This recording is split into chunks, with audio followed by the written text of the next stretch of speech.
In order to organize and scale our businesses, we have to organize and scale ourselves. The visionary is the culture creator. And so if you want a culture within your organization that facilitates entrepreneurship, that has to be a culture within you. And sometimes what happens is we have to become a different leader at different phases of our business if we're going to be in our business over the long duration. And we have to evolve faster and quicker than the business is evolving because we have to be ahead of it. So we have to be anticipating the psychological needs of the visionary that we need to be in a year, in 2 years, in 3 years, and then get to work on becoming that visionary or becoming that leader before it's needed. There's a really great quote from a Navy SEAL, and it says that we don't rise to the occasion, we sink to the level of our training. This is the Entrepreneurs United podcast with your hosts, John St. Pierre and Rich Hoffman. Hey, entrepreneurs and intrapreneurs. Today we're sitting down with Staci Gray from Organize to Scale from Austin, Texas, the location of last year's Entrepreneurs United Empowerment Experience. So excited to have you with us here today, Staci. I'm excited to be here with both of you. Thank you so much. Absolutely. Now, you say you help business entrepreneurs and creators and others help get out of operational chaos. How exactly do you do that? And what exactly does your business do? I take them out of their business, whip them into shape, and put them back into their business. No, I'm kidding. What I do is so many times entrepreneurs set out to build businesses to create freedom. And then they end up trapped in the very businesses designed to create that freedom. And that is usually where operational chaos ensues. They feel like their business looks like their kitchen junk drawer. Their team members look like a bunch of 5-year-olds playing soccer, all running to the same problem. And over the years of doing this, I have organized to scale over 50 businesses, and I've seen patterns. And every business has a series of patterns. And what I've done is I've just taken those patterns and extrapolated them into a 3-step process that allows entrepreneurs to really create a business blueprint. And that's what we call the architect phase. And then the second phase is where they build the essential infrastructure to support their business blueprint or their vision. And then the third phase is operate, where you plug people in to run day-to-day operations. What happens is we get that sequencing way out of order. When we start businesses as founders or maverick leaders, we are so excited. We're like, we need a website, we need a product, we need social media, we need clients, we need this. And we just start going and grabbing all of these resources and hodgepodging a business together. On one hand, that's amazing because you're proving a concept. You're getting clients, you're getting a sale, and you're proving that your business is viable. But on the other hand, when we don't slow down to put the infrastructure in place, get really clear on where we're going, and aggregate the right resources, tools, technology, and people, we end up trapped. With work of operational chaos and helping people become less chaotic, I imagine you may have a story yourself of where you experienced operational chaos and found your way out of it. Can you tell us about that story? Yes, I actually have a couple, but have you guys read the book Traction? Yeah.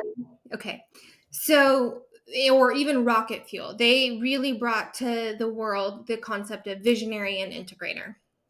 And I've organized to scale businesses in the integrator capacity and also in the visionary capacity. And what I've learned is those two roles are very different. So my first pain point of organizing to scale businesses was in the integrator role.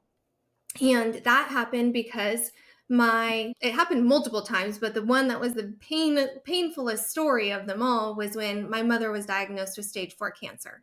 Mm-hmm. So she was diagnosed in 2015, and my father is most publicly well known as he was the co-host of the Real Estate Guys radio show for over 20 years. Written a book, all of these things, had several businesses. We had several family businesses. And when she was diagnosed with cancer, he asked if I would come run all the companies. And at the time, I was like, I don't know, but let me get some systems in place. We had just discovered traction. We had just discovered rocket fuel and visionary integrator. We didn't even understand a lot of it. But I came in and said, yes, I'll organize to scale this, but I want to hire people and run playbooks because I want to have the freedom to spend with my mom as well as she was battling cancer.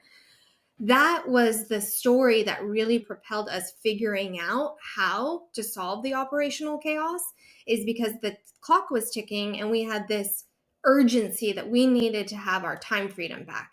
And so we implemented the systems and processes that later became organized to scale during that crisis point in our lives.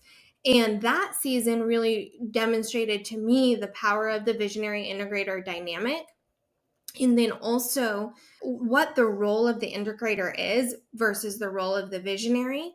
And the integrator is really good. I like to think of the integrator as the person, if you think of an hourglass, the visionary is at the top of the hourglass. They have all of these ideas and they don't really know scope and sequence.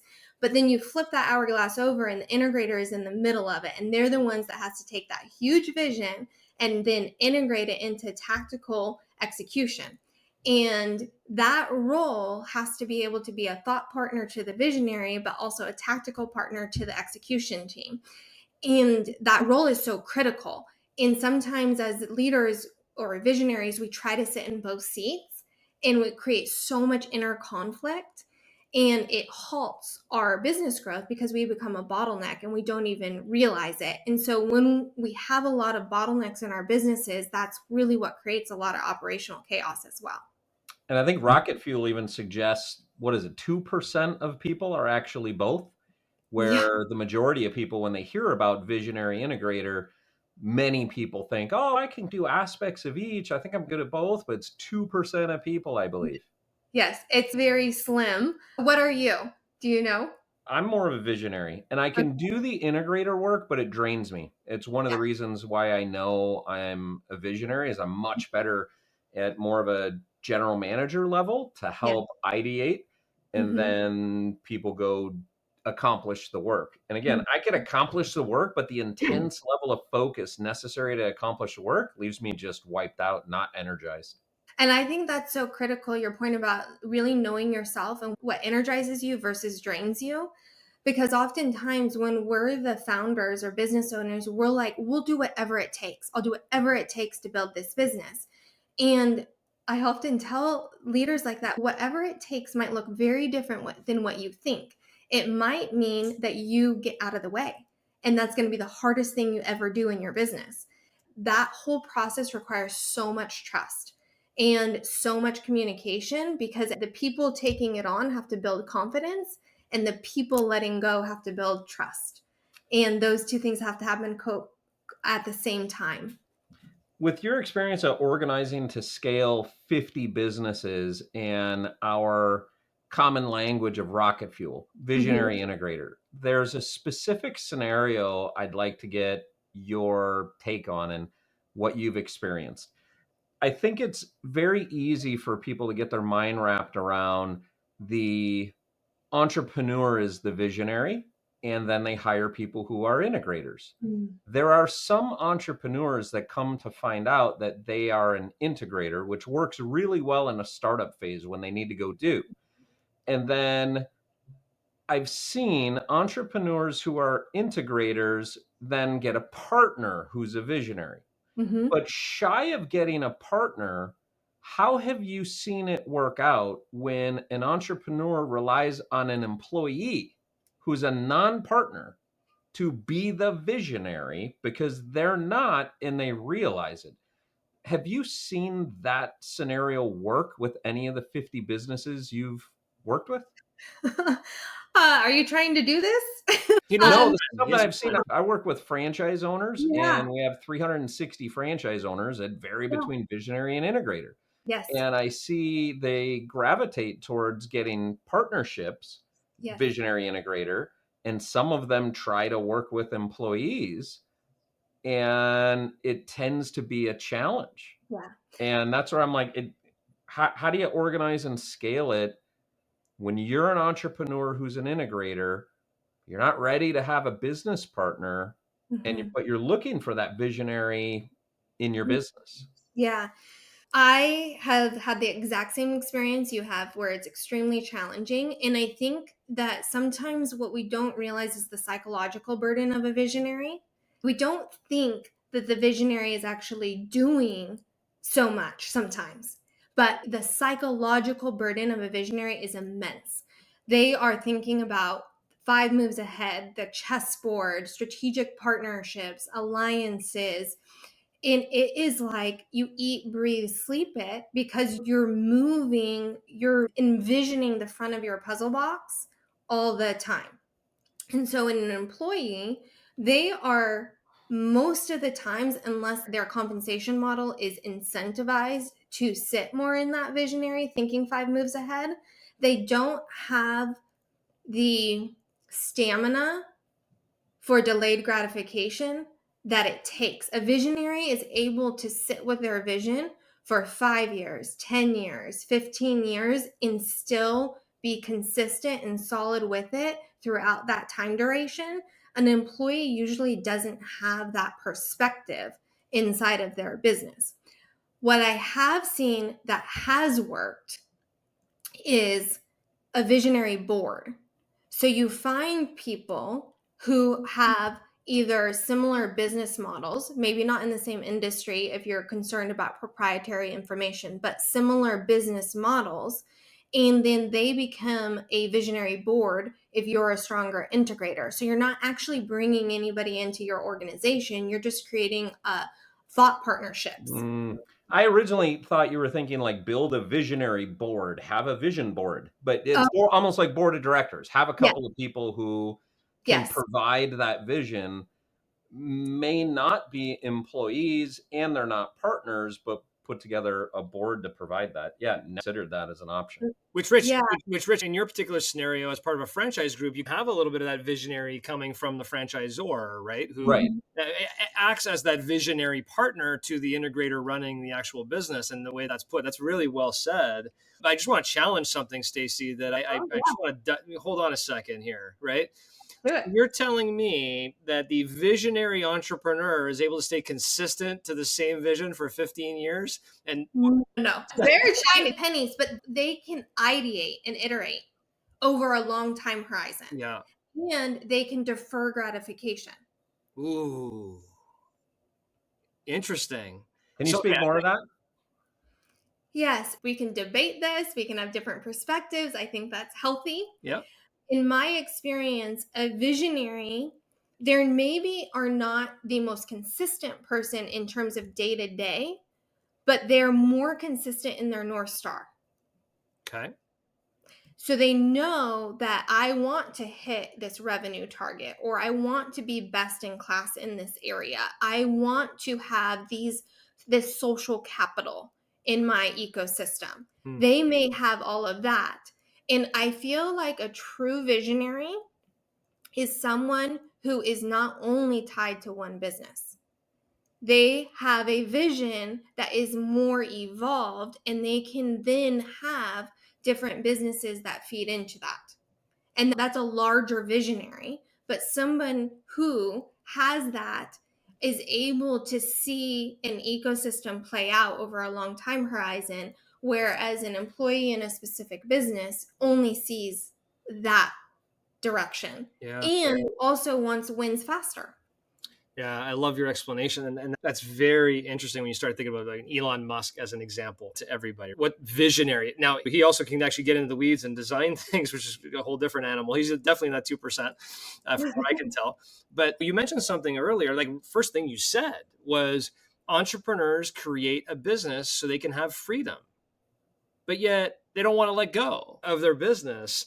And so one of the things I find interesting and I talk a lot about is how do you move from an entrepreneur or a CEO of a business to become the chairperson of that business and build the entrepreneurship team and culture within your company that can rise to run your company someday? Because if you're not going to get out of the way, like you said, which is sometimes they have a hard time getting out of the way, you're always going to be a slave to your business and you're never going to be able to be a business owner. You're a business operator. You're actually an integrator running your business and you'll never be able to grow and scale. How do you work with entrepreneurs to help them build that culture of entrepreneurship within their business so everybody can rise up and that A team can build their confidence and owner can build the trust, like you talked about. How do you work with entrepreneurs that way?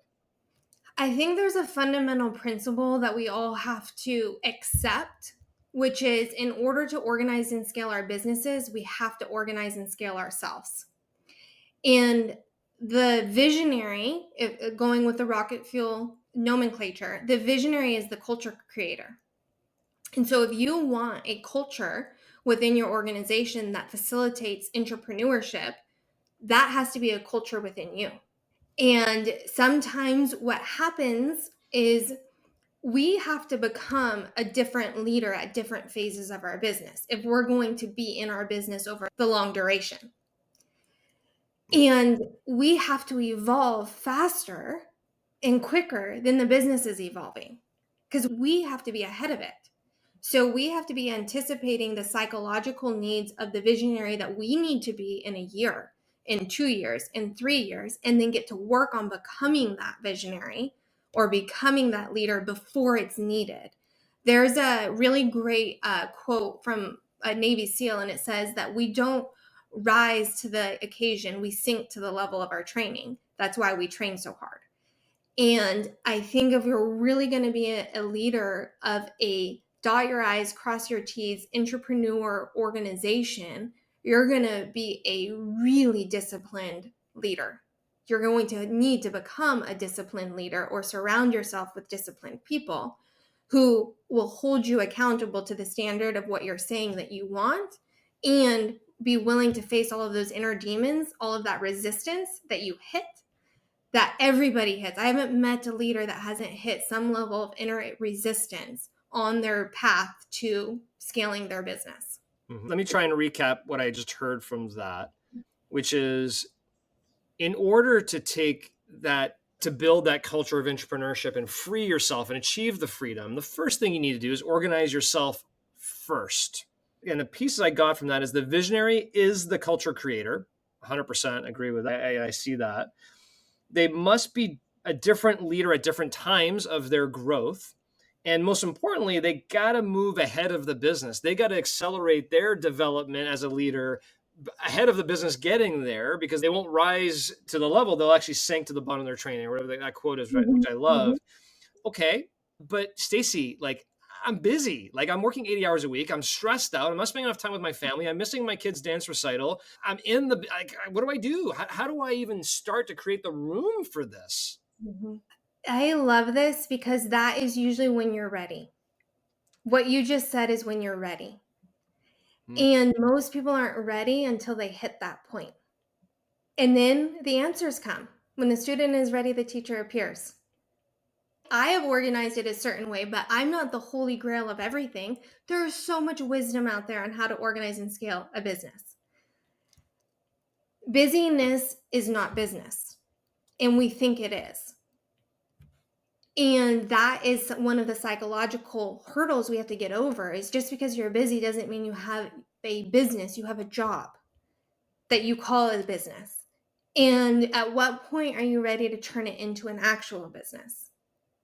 And then who do you need to be in order to have that business? And then what does the business need to look like? And how would you know it was successful? And then that becomes where the leader has to say, the outcomes would be, we would be hitting this revenue target. We would be hitting this margin. My culture would be this. My tenure would be this. And they would know what it would look like when it was done. And then you back into it. Okay, for us to get there, what are all the things that we would need to do in order to get there? And then we have to scope and sequence it. So what happens first? If you have to lose 50 pounds, you're not going to start with running a marathon. You're going to start with just the discipline of getting up every day and moving your body, or drinking a gallon of water. And so there's scope and sequence to it. The challenge that probably would be your next question is, I want it done yesterday. Yeah. That's what usually happens is, I'm here, I hit my crisis moment, I'm actually ready, and now I want it done yesterday. And then the feeling is I'm behind the 8 ball. And you are. And as Jim Collins says in Good to Great, you embrace the brutal facts. This is the reality of the situation. And also, you did everything amazing to get you to this point. I was just interviewed on another had an interview yesterday with this guy who wrote 2 books, and he talks about visionaries getting to a glitch point. And you have a glitch, which is this point, right? I'm overworked, I'm overwhelmed, I'm trapped in my business. I have all of these people who come to me asking me what to do, and I've hired them to do it, and I'm paying them, but I feel like I'm still the one solving all of these problems. You've hit a glitch point. There's a glitch in the way the operations are running, and this is great. This is how you scale. Hit more glitches faster and solve them faster. If you're on the path, this is the journey. And the thing that keeps it going is that visionary energy that wants it done yesterday. Love that. I love the idea, Rich, of hit more glitches faster. That's great. That's exactly what you should be doing. Yes. Yeah. Yes. I Yeah. think we make things a problem that aren't a problem. It's just part of the process. Draw me back to the 3-step process. Speaking of process, great segue. On the architecture, infrastructure, and operation, if you were going to write a small prescription and say, for all businesses, I'm going to give you one action item on architecture you can walk away after listening to this and go do. And then I'd like the same thing on infrastructure. What's one actionable thing? And then on operation, what would be one actionable thing from your perspective? Sure. So, architect, I like to think of this whole thing as real estate because people understand that, right? So, the architect phase where you create your blueprint for what you're going to build. And so, for a business owner, what happens is a lot of times what we do is we say, I want to build a company that gives me freedom. I want to build a 7, 8, 9-figure business. I want to create this product. I want to solve this problem. But the thing that we neglect that ends up getting us trapped is what kind of lifestyle do you want? So in architect, something that's really actionable that I think a lot of people aren't talking about that robs us of our freedom is what is your sweet spot within your organization and what kind of lifestyle do you want to have? Inside of our organization, we use a bunch of different personality assessments, questionnaires, for people to really self-reflect and know what is going to make them happy. Because we think the freedom is the happy thing that we're looking for. We want time freedom, we want financial freedom, we want location freedom. But what we really want is the eyes closed freedom, joy, love, peace, connection. And we sacrifice all of our eyes closed freedoms for all of our eyes open freedoms, only to realize that eyes open freedoms didn't really give us what we wanted anyways. And so when we ask ourselves in the architect phase, like, what gives me joy? What gives me peace? What gives me love? What gives me connection? Then we can create businesses around that. And a lot of times, visionaries and integrators or entrepreneurs or leaders in general, they like solving problems. So for them, ideating and solving problems does give them joy. Talking with people, talking with clients, investors, customers does give them joy. Going to conferences and seminars and doing a podcast and speaking does give them joy. And with that level of clarity in the beginning, then every time you're building and doing tactical execution, you encounter all of these, what I call choice points, but like a crossroads, where if I choose this, I'm doing something that is not in my sweet spot. If I choose this, I am doing something in my sweet spot, but you have a North Star. So you are conscious of it throughout the whole duration of organizing and scaling the business versus waking up realizing you're trapped in it. So that's something actionable from the architect phase. And then from the build phase, process mapping your business. And that is creating playbooks for what it is that you want the organization workflow to look like. And that is only 7 to 10 core functions. So if we're going back to traction, there's a whole chapter in there about it. And then traction actually or not traction, but EOS just came out with a new book called Process. But taking the time to really think through your workflows, and not just your workflows, but pulling out your metrics for how you as the leader would know if the assembly line is on track or off track. That's part of going back to trust and confidence. When you give to your team member a clear KPI metric, they know what they're shooting for. So they feel like, I know I need to get trained on this. I need to have this resource or tool. I need to connect with these people in order to hit this metric. Then ownership is pushed. And then you get to make your decisions based on the data and the dashboard versus being in the weeds. And then also for you during that build phase, you're able to make sure that the infrastructure is set up to deliver to you the metrics that you're looking for. And then in the operate phase, this is less actionable, but probably more critical, is I think sometimes we put so much emphasis on systems and structures and workflows and revenue and margin, and we neglect culture.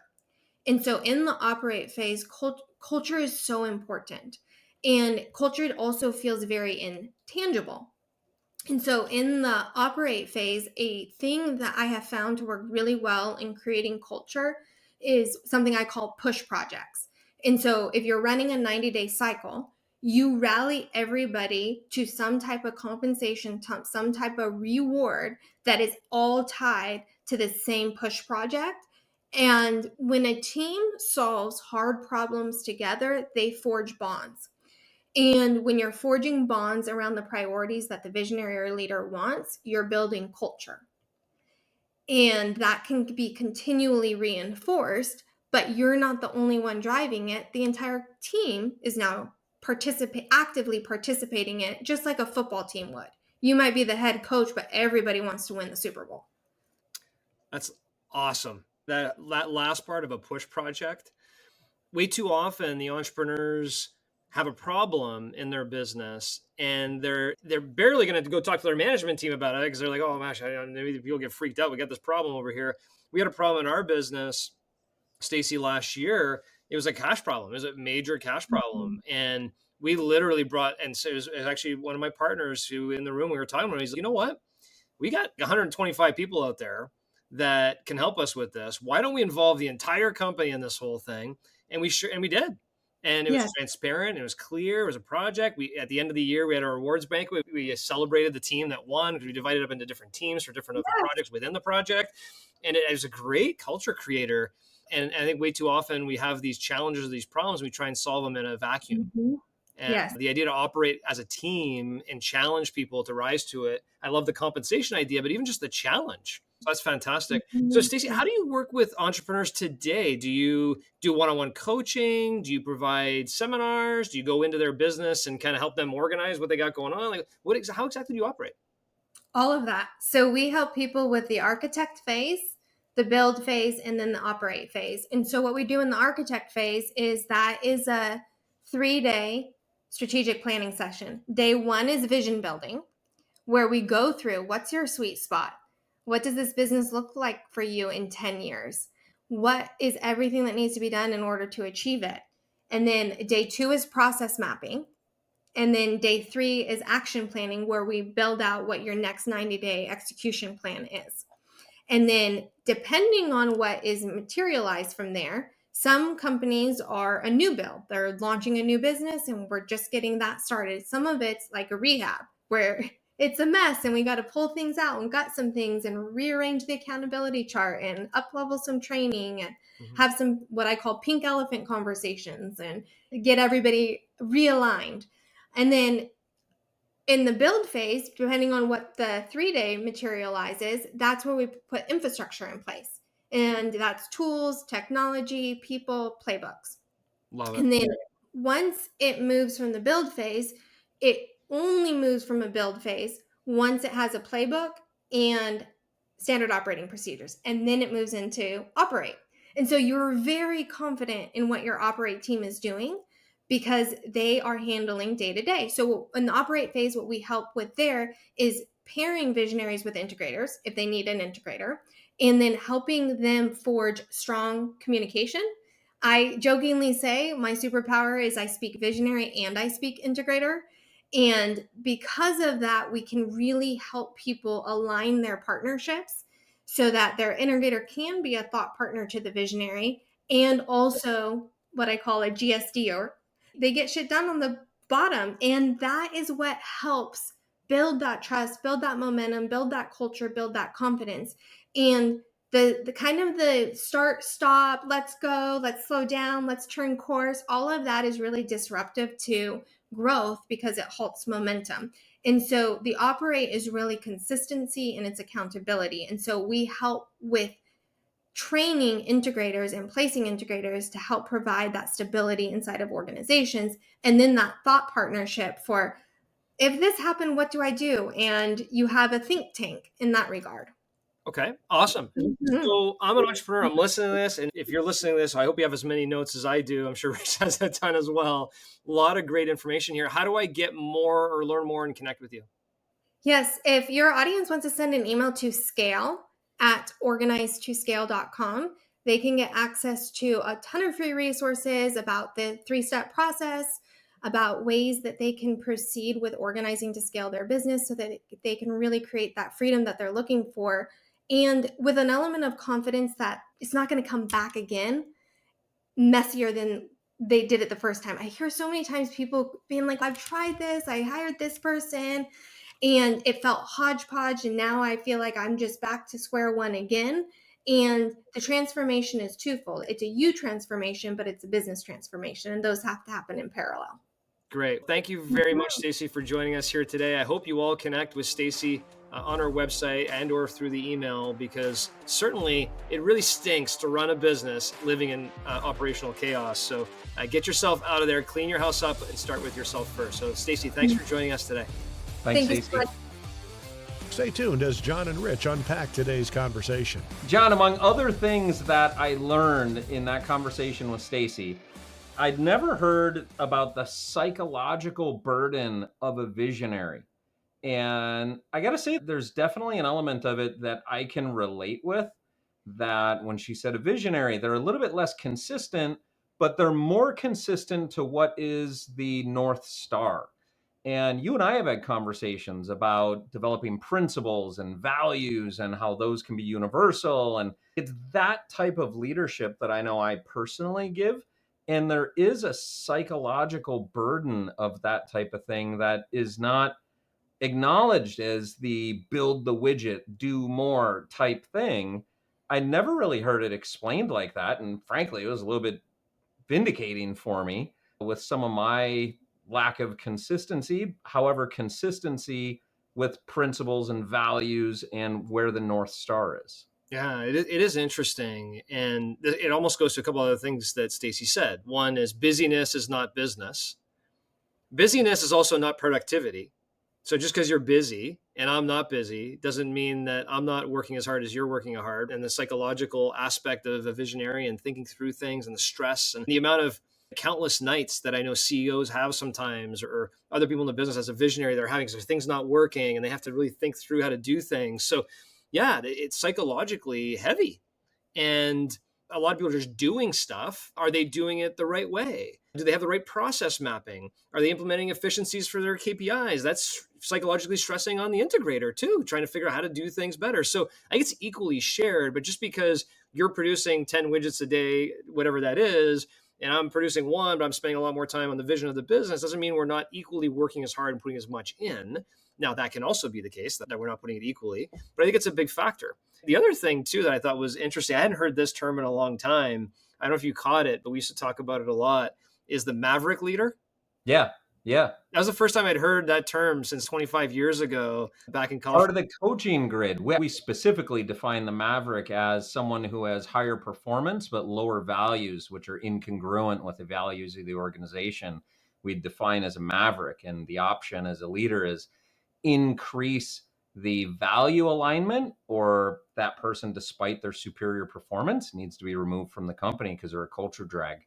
Correct. And the problem, and we didn't go down there with Staci, but you just perfectly articulated that. The problem is when the entrepreneur is the maverick. Right. So the entrepreneur who's a maverick, who's high performance, low values, how do you create a culture like this?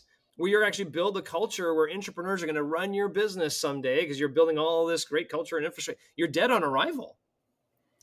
And it does require some self-awareness in order to develop a culture like that. Staci spoke to it, where She was talking about developing yourself as a leader for the leader the business needs in the future. So the hope would be that the entrepreneur who's a maverick has some people that have enough of a trusted relationship with them, despite the low value congruency. They have enough of a relationship with them that some blind spots are going to get exposed, and that maverick is going to want to change to be able to create the culture that will work for their organization. And as a reminder, a former podcast guest, Ryan Godfredson, talked about the higher up you go in an organization, the less emotional intelligence generally you have. And the reason for it was very simple, because when you first start an organization as an entrepreneur or as an intrapreneur, join an organization, everybody knows more than you do. You first start as an entrepreneur, you start a business, all the vendors know more than you do about their business. They've been doing it for 20, 30 years. They're the vendor of many businesses like yours. There are a lot of people who can educate you and fill in blind spots. But the further on you go and the more success you have and the higher you go within an organization in terms of responsibility as an entrepreneur, the less people are actually comfortable informing you of your blind spots. So therein is a bit of the catch-22 for the maverick, is the maverick entrepreneur is at the highest point in the organization. They're the entrepreneur. And they're also the most handicapped from people feeling comfortable exposing their blind spots so they can develop to create a better culture. Yeah, I love the way you put that. And if you think about it from the perspective of the maverick evolving with the business, and I challenged Staci from the perspective of, when am I going to a chance to work on myself? I'm working 80 hours a week. And that's typically what you hear from the maverick. I hire one person and then they leave 3 months from now. And then I can't maintain function. And I'm trying to build this team. Every time so-and-so, they can't do it like I do it. I thought whatever it may be. And that's when the student arrives. And it gives the teacher an opportunity to be like, are you ready to change? And I'll bring you to another episode. It was the Rich Wilson episode when he talked about his sit down with Charlie Chase. Yes. And Charlie Chase was like, no one wants to work with you because you're an asshole. Yeah. He was a maverick. He was just getting stuff done. He was performing, but no one wanted to work with him. And look at him today. He evolved as a leader. He got ahead of the game and runs a $1 billion company today because he got himself to a different level. So just because you are a strong producer and maybe you're not there, when you feel these stresses in your business that things aren't working, you got to seek out teachers like Staci, like coaches that can help look in your business, because some of you can look at your business with you and help take you out of the weeds to see what's going on. Implement these 3 steps is very powerful. And here's a tip for any of our listeners who, as entrepreneurs, you wonder, are you a maverick? And if you're questioning it, wow, am I a maverick? Like, how does that even work? Because very few people would say, oh, I have low values. Like, here's an indicator that you may be a maverick. Do you consistently find yourself blaming others for the lack of success that may be occurring in your organization? If you find yourself doing that it's always someone else's fault, I would put forward to you, there's something not working in that culture, and you may be the one who needs the development and not all the people in your company.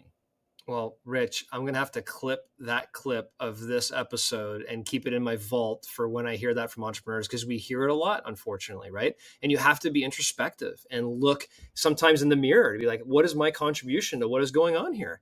And how do I improve this situation? And I tell you, Staci being from Austin, it would have been great to have her at the Entrepreneurs United Empowerment Experience we had last year in Austin. And on that note, this year's event is in Charleston Wild Dunes Resort, September 23rd to the 25th. So if you're listening to this episode and you've gotten this far with us into the episode and this is all resonating with you, this is the type of content we have at these events for entrepreneurs to really help you take you out of the weeds, rise you above the trees, and really try and help you slow down so you can actually go further and faster in your business. So thanks for joining us.